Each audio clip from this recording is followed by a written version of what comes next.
My aunt sabotaged my full-ride scholarship by framing me for plagiarism, installed a keylogger on my laptop, tried to plant substances in my locker, and hired someone to fake kidnap my sister. So now she's watching me rebuild my life from jail. That your own family will deliberately get in the way and ruin your dreams. When I was little, growing up in the ghetto wasn't so bad. All of my friends were poor too, so for most of my childhood I thought that's just how everyone lived their life. But then when I got to senior year, and I realized my options were simple: become a substance dealer like my friends, or drop out and start making $15 an hour for the rest of my life. My parents urged me to get a job, but despite this, I didn't choose that option. But I didn't start selling either. Instead, I stayed in school and made sure to maintain a high GPA. I wanted nothing more than to be an engineer, because that way I could make enough money to not only get myself out of the ghetto, but my family too. Sadly, my parents were disappointed. Every time they'd see me studying, they'd shake their heads. My mother would almost start crying, and they'd beg me to go the family route and just get a job. People from our family go nowhere, my mom would say, her voice so confident I knew she believed what she was saying. But I disregarded their advice, and as it turns out, studying really does pay off, because after 6 hours a day, every single day, I got a full scholarship to the nearby university. I told my parents, eyes beaming with pride as I said it, but instead of cheers, I was met with, "Mommy, just chill at home. Pedro got the hookup at Popeyes. You straight. College don't want us, mi amor. Use what you got and trap a rich man. Secure the bag with a baby for real," is what I heard from my parents all day long. I knew they meant well, but it was exhausting because I just wanted their support, and I almost gave in. Almost. Except I knew in my heart this is what I was meant for, and I wasn't going to let myself down, so I decided to go. This was soon followed by the worst decision of my entire life. I invited my whole family over for dinner that weekend. Things were pretty chaotic at first. I'm pretty sure my parents thought I changed my mind. Meanwhile, my relatives had automatically assumed it was a baby shower and brought hand-me-down prams, a chest milk pump, and toys. But as we sat around the table, I hit them with the most disappointing phrase of all time: "I'm going to college." My entire family turned to my parents with a look of disdain. My dad sighed. My mom started tearing up. The air became thick and heavy, like the funeral of a loved one. I tried to explain that I got a full scholarship, so this wouldn't cost a dime. Plus, in the summer of my first year, I could do an internship and earn $23 an hour. This helped to lighten the mood a bit, like a cool breeze on a summer's day. But my Aunt Rosa doubled down. She said I was an embarrassment, and I had to give up my act. "But Aunt Rosa, this is an amazing opportunity. I don't give an F. Your family needs money, not some fancy title." Tears stung my eyes. My family's betrayal hit like a herd of elephants trampling on a newborn baby. I spent the rest of the dinner eating in complete silence. Meanwhile, my aunt blabbered for hours about how I should be ashamed of myself, and how my mom should have had me terminated. When everyone had finally finished eating, no one thanked me for the meal. They just left, and left me to do all the cleanup. I couldn't stop crying. The only one that seemed to support me was our house cat, who rubbed her face against my leg while purring louder than ever. But a few days later, I got the call. It was my guidance counselor. She told me my scholarship was being revoked, and I was being suspended. Apparently, someone had left an anonymous claim with damning evidence that my essay was plagiarized. I completely broke down, but no amount of sadness could hide the anger that I felt. After I hung up the phone, one thought crystallized: who would do this to me? As soon as the question popped into my head, it was answered. Aunt Rosa. She'd been the most vocal against my college plans. She'd had access to my laptop during the family dinner. I'd left it on the kitchen counter when I was serving dessert. The realization made me dizzy with anger and betrayal. I needed proof before accusing anyone. That night, I checked my Google Docs history. Someone had accessed my essay document at 8:43 p.m. on Saturday, right when Aunt Rosa had volunteered to make coffee while everyone else was eating dessert. The timestamp glared at me from the screen,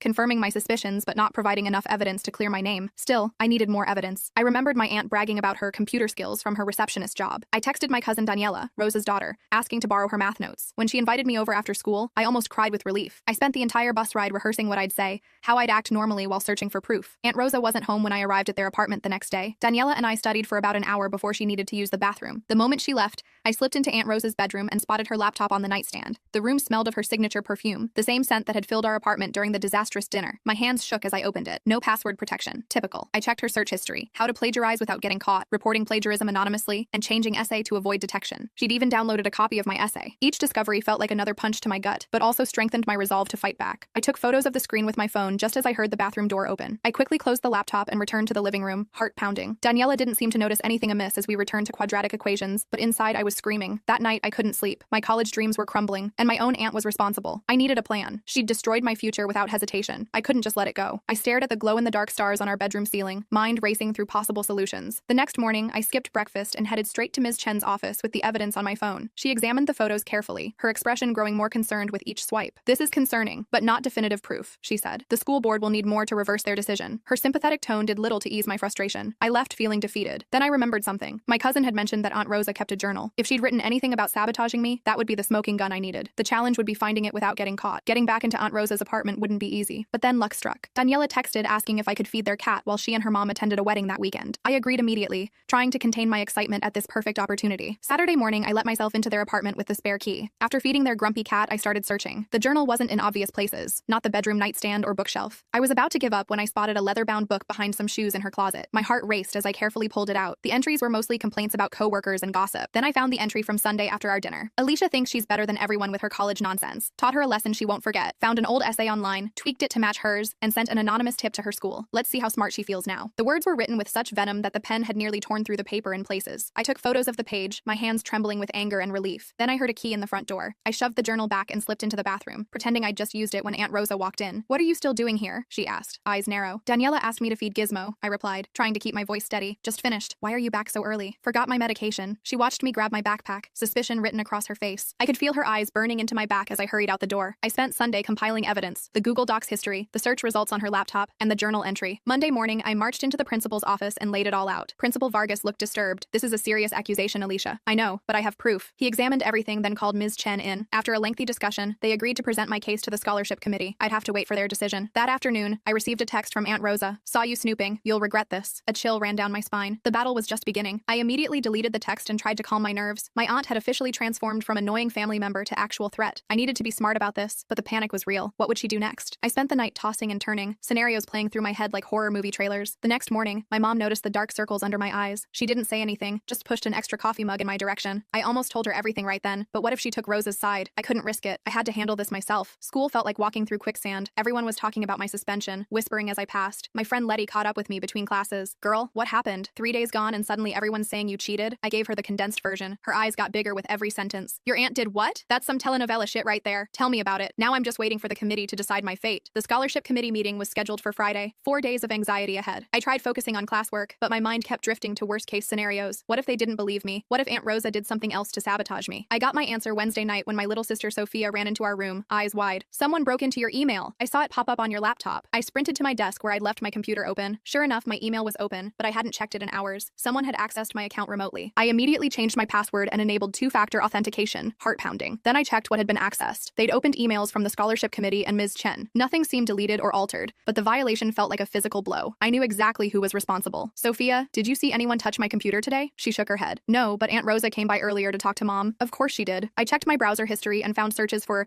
how to access email remotely from when I wasn't home. She must have installed something on my laptop during her visit. I ran a malware scan and sure enough, found keylogging software. The program had been recording everything I typed, including passwords. I stayed up until 3 a.m. cleaning my computer and changing every password I had. By Thursday morning, I felt like a zombie, but at least my digital life was secure again. I sent an email to Ms. Chen with this new information. Her response was immediate. "Come to my office before first period." When I arrived, Principal Vargas was there too. They looked worried. "Alicia, this has escalated beyond academic dishonesty," Ms. Chen said. "We're talking about cybercrime now." Principal Vargas nodded. "We've moved up the scholarship committee meeting to this afternoon. In the meantime, I want you to document everything." I showed them the screenshots I'd already collected. They exchanged glances that made my stomach tighten. "What?" I asked. "Your aunt works at Westlake Medical Center, correct?" Principal Vargas asked. I nodded, confused by the change in topic. "The scholarship you received is partially funded by Westlake," Ms. Chen explained. "There's a possibility she could have connections there that helped her with this scheme." Great. One more thing to worry about. I spent my lunch period hiding in the library, researching keylogging software and trying not to have a complete breakdown. Midway through my research, my phone buzzed with a text from an unknown number. "Back off or things get worse." I showed the message to Ms. Chen right before the scholarship committee meeting. She added it to my growing file of evidence. The meeting itself was a blur of questions, explanations, and document reviews. 5 stern-faced adults examining every detail of my case while I sat sweating in a too small chair. After an hour, they asked me to wait outside. 20 minutes later, Ms. Chen came out smiling. "They believe you, Alicia. The scholarship is reinstated." Relief flooded through me so intensely I had to sit down again. Phase 1 complete. But I knew Aunt Rosa wouldn't stop here. She'd proven she was willing to go to extreme lengths to sabotage me. I needed to protect myself and my future. When I got home, my parents were waiting. Dad looked uncomfortable. Mom appeared torn. Sophia sat on the couch, clutching Misha the cat like a shield. "We need to talk about Rosa," my dad started. I froze. Had they heard about the scholarship drama? Did they know what she'd done? Mom sighed. "She says you broke into her apartment and stole from her." Of course she'd lie. I told them everything. The plagiarism accusation, the evidence I found, the keylogger, the threatening text. I showed them the screenshots on my phone. Sophia backed me up about the email hacking incident. My parents exchanged looks I couldn't read. Then my dad did something I never expected. He stood up, grabbed his keys, and headed for the door. "Where are you going?" Mom asked. "To talk to my sister." His voice was calm, but something in his tone made Sophia's eyes widen. "Dad, wait," I started, but he was already gone. Mom moved to sit beside me. "You should have told us sooner. I didn't think you'd believe me. You both seemed so disappointed about college." She took my hand, her calloused fingers wrapping around mine. "We were scared, Mihiha. No one in our family has gone to college. We don't know how to help you with that world." I leaned against her shoulder, feeling like a little kid again. "I'm scared too, but I really want this." "I know," she whispered. "Your father knows too. That's why he's so angry at Rosa." We waited 2 tense hours before Dad returned. His expression was thunderous. He paced our small living room, muttering in Spanish. "She denied everything," he finally said. "Called you ungrateful and troubled. Said you were jealous of Daniela. That was ridiculous. Daniela and I had always gotten along fine." "What did you tell her?" Mom asked. "That if she comes near our family again, I'll tell everyone about the money she stole from Abuela's funeral fund." My jaw dropped. I had no idea about that. Dad saw my expression expression and shrugged. Rosa has always been complicated, but this, he shook his head. This crosses every line. For the first time in weeks, I felt like my family was actually on my side, but the victory was short-lived because when morning came, I woke up to chaos. Someone had slashed all 4 tires on my dad's work van overnight. Without transportation, he couldn't get to his construction job across town. The lost day's wages would hurt our family budget badly. There was no proof it was Aunt Rosa, but the timing was suspicious. Dad called a buddy who helped him get discount replacements, but it still cost money we didn't have. I offered my savings from my weekend job, which Dad reluctantly accepted. That night, we had a family meeting around our kitchen table. Mom made cafe con leche while Dad laid out some hard truths. Rosa won't stop, he said. She feels humiliated and she blames you, Alicia. We need to be prepared. We developed a family security plan. New locks on the doors, passwords on all devices. No one goes anywhere alone for a while. Sophia would stay with her friend Carmen after school until someone could pick her up. It felt like we were preparing for war. The weekend passed without incident, making me even more nervous. Monday brought news. I was officially back in good standing at school, and the scholarship committee sent formal confirmation that my funding was secure. I should have been celebrating, but anxiety kept me looking over my shoulder. The other shoe dropped Tuesday afternoon. I was in chemistry lab when the school counselor appeared at the classroom door. The look on her face made my stomach drop. Alicia, you need to come with me. There's been an incident. My mind raced through possibilities as we hurried down the hallway. Was it Sophia? My parents? Had something happened to our apartment? Ms. Chen was waiting in her office with a police officer. My knees nearly gave out. Your sister is fine, Ms. Chen said quickly, reading my expression. Your parents too. Relief lasted only seconds before the officer spoke. Alicia, do you recognize this? He held up a plastic evidence bag containing a silver necklace. I nodded slowly. That looks like my Aunt Rosa's pendant, the one her husband gave her before he left. It was found in your locker today, along with these. He produced another bag containing prescription pill bottles. Those aren't mine. My voice came out too loud in the small office. They're from Westlake Medical Center where your aunt works, the officer continued. The pharmacy reported them stolen yesterday. An anonymous tip led school security to search your locker. I couldn't believe this was happening. This is a setup. My aunt is trying to frame me. The officer's expression remained neutral. You've had problems with your aunt recently? I explained everything while Ms. Chen backed me up with the documentation we'd compiled. The officer took notes, looking less skeptical as our story unfolded. So, you're suggesting your aunt stole medications from her workplace, planted them in your locker, and called in a tip to frame you? When he said it out loud, it sounded crazy, but I nodded. She's trying to ruin my future because she doesn't want me to go to college. That's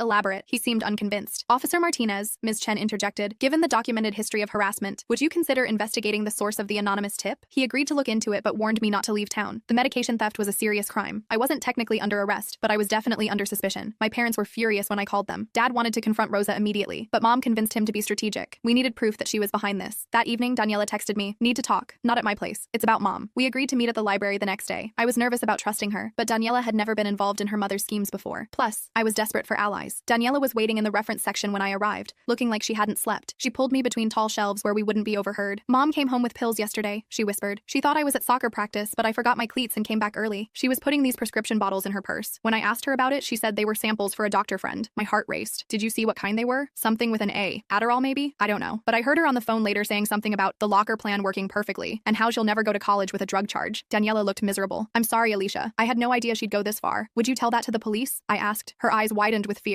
She's still my mom. I live with her. I can't just. She's trying to send me to jail, Daniela, for something I didn't do. She twisted her hands together. Let me think about it, okay? Maybe there's another way. I left feeling frustrated, but slightly hopeful. If Daniela was willing to help, maybe we could prove my innocence. On the bus home, I got another text from the unknown number. Drug dealers don't get engineering degrees. The following day, Officer Martinez showed up at school again. This time, his expression was less severe. The anonymous tip came from a burner phone, he said, but the caller made a mistake. She called from the hospital where she works first, then used the burner. Same voice, very distinctive accent. Our tech guys matched them. Relief flooded through me. So you know it was my aunt? We're investigating. The hospital is also reviewing security footage from the pharmacy. If she's involved, there will be consequences. He paused. The charges against you are suspended pending investigation. One bullet dodged, but I knew Aunt Rosa wouldn't give up easily. She was facing serious trouble if caught. Theft of prescription medications, filing a false report, framing a minor. She'd be desperate. My suspicions proved correct when Sophia came running home from school the next day, crying hysterically. It took minutes to calm her down enough to explain. A lady tried to pick me up from school, she sobbed. Said Mom was in the hospital and sent her to get me. My blood went cold. What lady? Was it Aunt Rosa? Sophia shook her head. I never saw her before, but I remembered what you guys said about not going with anyone, even if they say they know Mom and Dad. When I refused, she tried to grab my arm, but I ran back inside and told Mrs. Garcia. Mom called the school immediately. They confirmed a woman had tried to pick up Sophia, but fled when the situation attracted attention. The description didn't match Aunt Rosa, but that didn't mean anything. She could have sent someone. That night, we stayed with my mom's friend Yolanda in her apartment across town, just to be safe. I couldn't sleep, thinking about how far Rosa was willing to go. Stealing medications was bad enough, but trying to take Sophia? That crossed into territory I couldn't even comprehend. The next morning brought unexpected news. Daniela called called, voice shaking. Mom's been arrested. They came to our apartment this morning. The hospital had her on camera taking the medications. She was crying. They found more pills in our bathroom. I'm staying with my grandmother now. I felt terrible for Daniela, but relieved for my family. Maybe now it was over. But something still bothered me. Daniela, did your mom mention anything about someone trying to pick up Sophia from school? The pause before she answered told me everything. I overheard her talking to someone named Marco. She paid him $50 to scare your family. She never meant for him to actually take Sophia, just to make you all paranoid. My sympathy evaporated. That's not okay, Daniela. Sophia is 12. She was terrified. I know. That's why I called the police last night and told them everything. The threatening texts, the locker setup, everything. Her voice cracked. She's my mom and I love her, but she needs help, Alicia. This isn't normal. After we hung up, I sat on Yolanda's couch processing everything. The nightmare might actually be ending. Officer Martinez confirmed later that Rosa was being charged with multiple offenses, including theft and filing a false report. The police identified Marco through his connection to Rosa's phone records and his previous history of petty crimes for hire. While they initially considered an attempted kidnapping charge, they determined there wasn't sufficient evidence of actual intent to abduct Sophia. Still, it added to the severity of the harassment case against Rosa. We returned home that weekend, exhausted but relieved. Dad installed a security camera at our front door, just in case. Mom made my favorite dinner, ropa vieja with extra olives, as a celebration. I have something to show you, she said after we'd eaten. She disappeared into her bedroom and returned with a small, worn photo album I'd never seen before. Inside were pictures of a young woman in a graduation cap and gown. My older sister, your tia Carmela, Mom explained. She died before you were born. Car accident. She was the first in our family to go to college. I stared at the smiling woman who looked so much like my mother. You never told me about her. Mom's eyes glistened. It hurt too much. Rosa was always jealous of Carmela's success. When you got your scholarship, it brought back memories. She touched the photo gently. Rosa didn't want another family member showing her up. It all made more sense now. The decades-old resentment. The extreme reaction to my college plans. Not that it excused anything Rosa had done. Monday brought another twist. Principal Vargas called me to his office where a woman in a business suit waited. This is Ms. Patel from the Westlake Foundation, he explained. She oversees the scholarship program. My stomach dropped. Was there more trouble? Ms. Patel smiled warmly. Alicia, the foundation board has been briefed on your situation.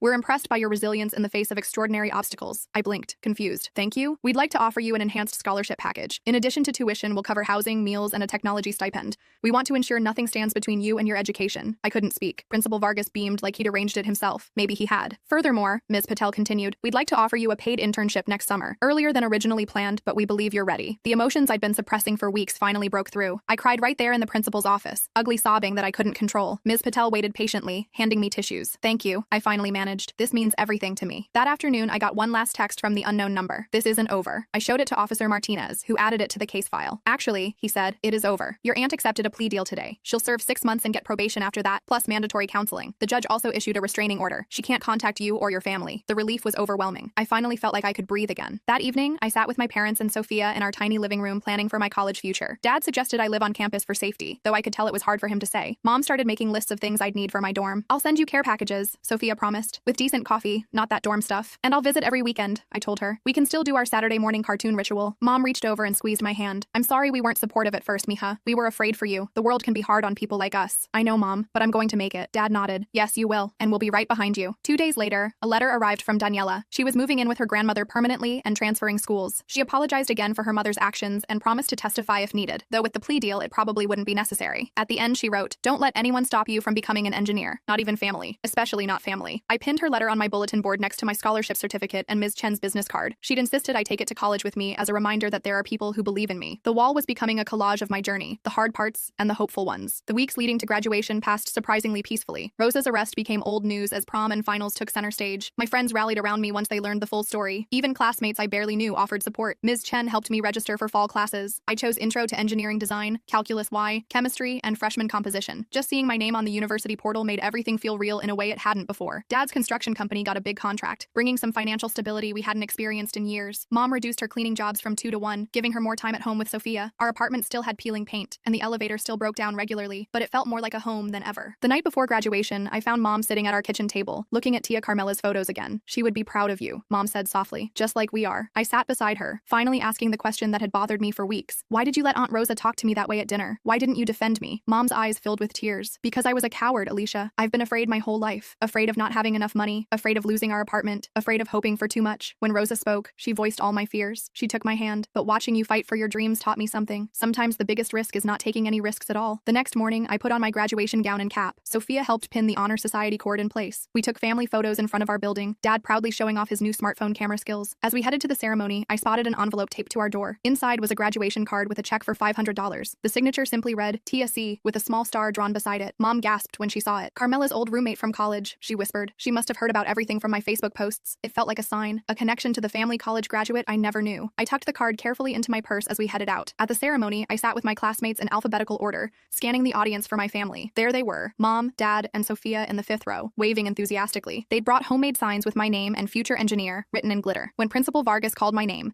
the applause was thunderous, not just from my family, but from teachers who had supported me and classmates who had witnessed my struggle. As I accepted my diploma, I spotted Ms. Chen giving me a thumbs up from the side of the stage. In that moment, I understood something important. Family isn't just blood. It's the people who believe in you, who fight alongside you, who help you become who you're meant to be. Sometimes that includes relatives. Sometimes it doesn't. I held my diploma high as I walked across the stage, thinking about the journey ahead. College wouldn't be easy, but nothing worthwhile ever is. I had overcome my aunt's sabotage, strengthened bonds with my parents, and discovered my own resilience along the way. The future stretched before me, full of possibilities that once seemed impossible for a girl from my neighborhood. As I took my seat again, I noticed a text from an unknown number. Congratulations. Make us proud. No threat this time, just encouragement from someone who chose to remain anonymous. Maybe Daniela, maybe Tia Carmela's friend, maybe someone else entirely who had heard my story. I smiled and turned my phone off, focusing on the ceremony. The past few months had taught me that while people might try to derail your dreams, determination and the right support system make you unstoppable. Aunt Rosa had tried her worst. I was still standing. And in the fall, I would be exactly where I belonged, in a college classroom, building the future I had always imagined. The graduation ceremony flew by in a blur after that. I couldn't stop thinking about that text message as we threw our caps in the air. Part of me wanted to believe it was from someone who genuinely cared. But after everything that happened with Aunt Rosa, I'd developed this paranoid habit of questioning everyone's intentions. Still, I decided to just enjoy the moment and worry about mystery texts later. After the ceremony, we had this small celebration at home. Nothing fancy, just pizza, a supermarket cake that said, "Congrats, graduate," with my name spelled wrong, and a few balloons. But it felt perfect. My parents invited some neighbors and my closest friends. Even Ms. Chen stopped by for a few minutes, bringing me this little engineer's compass as a gift. She told me she kept one on her desk from when she graduated with her counseling degree. "To remind you to stay on course," she said, giving me one of those quick side hugs teachers do to stay professional while still showing they care. The summer passed way faster than I expected. I split my time between working extra shifts at the grocery store to save up money and getting ready for college. Mom went into full preparation mode, scoring deals on dorm stuff from Facebook Marketplace and thrift stores. Dad fixed up this old desk he found by the dumpster, sanding and repainting it so I'd have something decent to study on in my dorm room. My scholarship covered a double room in the freshman dorm, but about 2 weeks before move-in day, I got an email saying I'd been assigned to a single room instead. Apparently, the housing department had reviewed my special circumstances, aka the whole aunt trying to ruin my life situation, and decided I could benefit from extra privacy. I suspected Ms. Chen or Principal Vargas had pulled some strings, but I wasn't about to question this amazing stroke of luck. One evening in early August, Dad came home looking weird, like nervous but excited. He sat us all down at the kitchen table and pulled out an envelope. "I've been saving," he said, sliding it across to me, "for your books and whatever else you need." Inside was $750 in cash. I knew exactly how hard he must have worked for that money, taking extra jobs and probably skipping lunches. "Dad, I can't." "Yes, you can," he interrupted. "This is what parents do. We invest in our children's future." Mom nodded beside him, and I noticed she wasn't arguing about the money like she normally would have. Something had definitely shifted in our family dynamics. About a week before move-in day, I got a letter from the court about Aunt Rosa's case. She'd started serving her sentence, and the restraining order was officially in effect. The letter included all these legal terms about what would happen if she violated it. Reading those words made everything feel final somehow. The battle was over, and I'd won, or so I thought. 3 days before I was supposed to move onto campus, I got a call from a number I didn't recognize. Against my better judgment, I answered it. "Hello, Alicia? It's Daniela." My cousin sounded strange, her voice tight and rushed. "What's wrong?" I asked immediately. "Mom made bail yesterday. She's supposed to stay with Abuela, but she's not there. I think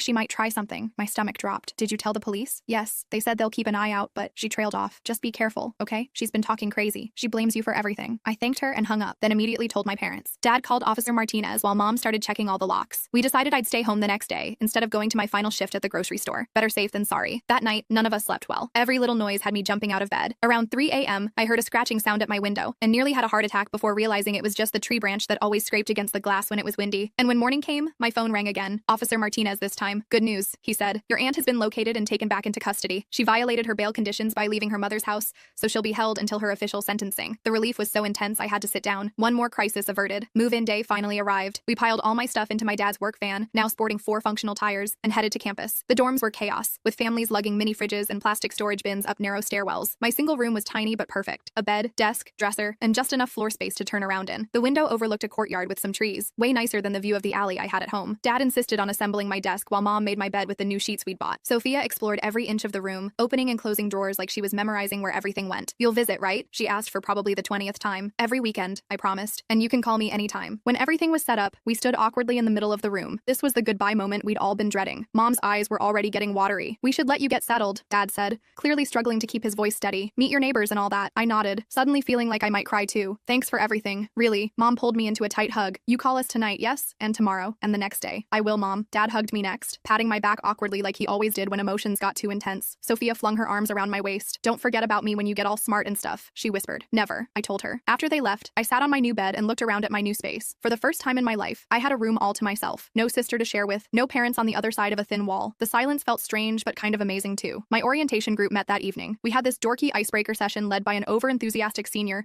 who made us play name games and share fun facts about ourselves. My group had about 15 other freshmen, most looking as uncomfortable as I felt. But I hit it off with my orientation buddy, a girl named Jasmine who was also studying engineering. First-gen college student? She asked as we walked to the dining hall together. How'd you know? She laughed. The deer in headlights look. Same as me. My parents think engineering is fixing cars and keep telling people I'm becoming a mechanic. It felt good to connect with someone who understood my background. We exchanged numbers and promised to meet up for breakfast before our first classes on Monday. The weekend flew by in a blur of orientation sessions, campus tours, and awkward social events. I called home each night like I promised, giving Sophia detailed descriptions of everything so she could picture it. Sunday evening, I finally had some alone time to organize my class materials and mentally prepare for tomorrow. My first class was Calculus 1 at 8:30 a.m. I set 3 alarms on my phone, terrified of oversleeping. Then I laid out my clothes and packed my backpack with everything I might possibly need: textbook, notebook, calculator, extra pens, snacks, water bottle, campus map, student ID, and even a mini first aid kit. Mom's idea. That night, I could barely sleep. This was it. What I'd fought so hard for. What if I wasn't smart enough? What if everyone else was better prepared? What if Aunt Rosa was right and people like me didn't belong in college? I must have fallen asleep eventually because my alarm shocked me awake at 6:45 a.m. I got ready with shaky hands, triple-checking that I had everything. The dining hall was nearly empty when I arrived. Just a few other nervous-looking freshmen and some athletes back from morning practice. Jasmine showed up around 7:30, looking as anxious as I felt. Ready to have our minds blown? She asked, piling eggs onto her plate. More like ready to have a panic attack, I admitted. We walked to the math building together, finding seats near the front of the lecture hall. Other students trickled in, most looking half asleep. The professor arrived exactly at 8:30, a middle-aged woman with glasses and a no-nonsense expression. Welcome to Calculus Y, she began, launching immediately into her expectations for the course. I took frantic notes, trying to absorb everything. The material didn't seem too difficult. I'd covered some of it in AP Calc in high school, but the pace was definitely faster. By the end of the 50-minute lecture, my hand was cramping from writing so much. That wasn't so bad, Jasmine whispered as we gathered our things. I nodded, feeling a small surge of confidence. Maybe I could do this after all. My other classes went similarly. Chemistry intimidated me a bit with all the lab equipment, but the professor seemed cool, cracking jokes about explosive reactions gone wrong. Freshman composition looked manageable. I'd always been decent at writing, but the class I was most excited for was Introduction to Engineering Design. The engineering building was newer than the others, with modern furniture and display cases showing off student projects. Our classroom had these workbenches instead of regular desks, and the walls were covered with blueprints and technical drawings. I felt a little thrill walking in. This was exactly where I was meant to be. Professor Ramsey was this energetic guy in his 40s who started class by asking each of us why we wanted to become engineers. When my turn came, I hesitated, then decided to be honest. I want to design solar solutions for low-income neighborhoods like mine, I said. Places where electricity bills are a major burden on families. He nodded approvingly. Practical applications with social impact. Excellent motivation. By the end of my first day, I was exhausted but exhilarated. I called my parents from a bench outside the library, trying to explain everything at once. Dad sounded proud when I told him about my engineering professor's response. Mom kept asking if I'd eaten enough. Sophia wanted to know if college kids still had recess. They don't, unfortunately. The next few weeks settled into a rhythm. Classes during the day, study sessions in the evening, occasional pizza nights with Jasmine and some other engineering students. The workload was intense but manageable if I stayed organized. I visited home every weekend like I promised, bringing my laundry, of course, and stories about college life that made Sophia's eyes go wide. About a month into the semester, Ms. Chen emailed to check how I was doing. I sent her a long update about my classes and new friends. She responded with encouragement and reminded me about the summer internship with Westlake Foundation. It's not too early to start preparing, she wrote. Let me know if you need help with your application materials. That weekend at home, we got unexpected news. Dad had been promoted to crew supervisor at his construction company. The raise wasn't huge, but it meant more stable hours and benefits, including partial tuition reimbursement if he wanted to take classes himself. Mom showed me brochures for GED preparation courses she'd picked up. Your father and I have been talking, she said quietly while Sophia was watching TV. Maybe it's time we do some learning too. I hugged her so tight she laughed and patted my back. Careful, Mija. I need those ribs. The semester continued, with midterms bringing the expected stress and late nights. I was maintaining solid B's in most classes, with an A- in engineering design that I was particularly proud of. Professor Ramsey had praised my first project design, a simple solar water heater that could be built with inexpensive materials. In late November, as everyone was preparing for finals, I got an official letter from the court. Aunt Rosa had received her full sentence, 8 months with mandatory counseling, followed by 3 years probation. The restraining order would remain in effect for 5 years. Reading the letter, I felt a strange mix of emotions: relief, sadness for Daniela, and this weird sense of closure. I hadn't heard from my cousin in a while, so I texted her that evening. She responded right away. Things are better with Abuela, she wrote, starting at new school next semester. Mom calls from jail sometimes, but I don't always answer. I told her I was sorry things had gotten so messed up. Her response surprised me. Not your fault. Mom needs help. Maybe she'll finally get it. Anyway, I'm applying to colleges next year. Can I ask you questions when it's time? I immediately said yes. The idea of helping Daniela navigate the process I'd struggled through felt right somehow. Full circle. Finals week was brutal. I practically lived in the library, surviving on vending machine coffee and granola bars. Calculus nearly killed me, but chemistry went surprisingly well. For my engineering design final project, I expanded on my solar heater concept, creating detailed blueprints and a materials list that would work within a tight budget. When Professor Ramsey handed back our graded projects, he stopped at my desk. Excellent work, Alicia. Practical, affordable, efficient. Have you considered applying for the Westlake summer internship? This kind of thinking is exactly what they're looking for. I smiled, thinking about how far I'd come from that devastating day in Ms. Chen's office when I thought everything was lost. Actually, I already have an internship lined up with them. He raised his eyebrows, impressed. Well deserved. Stop by my office before break. I have some reference materials you might find useful. The day before winter break, I packed up my dorm room, taking only what I needed for the month-long vacation. As I was leaving, my RA handed me an envelope that had been delivered to the front desk. Inside was a Christmas card with a gift card to the campus bookstore. The message simply read, "For next semester's books, proud of you, your family." The handwriting wasn't my parents' or Sophia's. It looked like Tia Carmela's friend's writing from the graduation card. Someone was watching out for me, creating a connection to the past while supporting my future. That night, back in my childhood bedroom, I lay awake listening to Sophia's soft breathing from the bed next to mine. My first semester of college was officially complete. Despite everything Aunt Rosa had done to stop me, despite the doubts and fears, I'd made it. My phone buzzed with a text from Jasmine. "Survived semester 1. Engineering world, here we come." I smiled in the darkness, typing back, "Nothing's stopping us now." And nothing would. Not family drama, not financial struggles, not self-doubt. I'd fought too hard for this opportunity to let anything stand in my way. The future I'd dreamed about was becoming real, one day at a time. And the best part? I didn't have to leave my family behind to achieve it. They were growing and changing right alongside me. As I drifted off to sleep, I thought about the solar projects I wanted to design someday. Maybe I'd start right here in my own neighborhood. That would be the ultimate victory, bringing light to the very place where people had tried to keep me in darkness.